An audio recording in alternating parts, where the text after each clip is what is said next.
আগামী নির্বাচন জামাত ইসলামের বিজয় সূচিত হবে, সূচনা হবে ঠাকুরগাঁর 2 আসন থেকে ইনশাআল্লাহ। এই আহ্বানটুকু আপনাদেরকে আমি রাখতে চাই।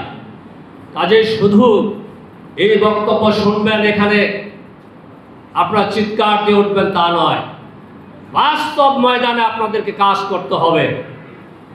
এখনো মহিলা ভোটারদের মাঝে আমাদেরকে কাজ করতে হবে। আমরা যাওয়ার সুযোগ ভালোভাবে পাই নাই। তাদের দ্বারে দ্বারে যেতে হবে, বোনদের দোয়া নিতে হবে, খালা বলে, ফুপু বলে, আপা বলে, যেভাবে তাদের কাছে গিয়ে সালাম দিতে হবে মাওলানা আব্দুল হাকিম সাহেবের, এবং বলতে হবে বয়স হয়ে গেছে ওনার, অনেক দিন বয়সের শেষ প্রান্তে উপনীত হয়েছেন তিনি।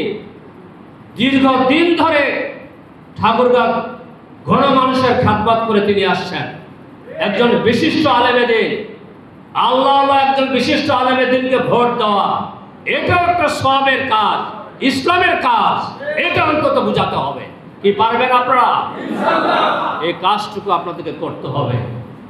আর যুব সমাজ এই সমাজের একটি গুরুত্বপূর্ণ অংশ। এই যুবকদের কে আমাদের ইসলামী আন্দোলনে সিপাহ সালার হিসেবে মাঠে ময়দানে নির্বাচনে কাজে নামাতে হবে। পারবেন আপনারা? ইসলামী ছাত্র শিবির বাংলাদেশে একটি উদীয়মান শক্তি। এই ইসলামী ছাত্র শিবিরকেও কাজে লাগাতে হবে। তাদের মাথায় হাত বুলিয়ে, সন্তানের দরদ মাখা ভালোবাসা স্নেহ দিয়ে তাদেরকে কাজে লাগাতে হবে।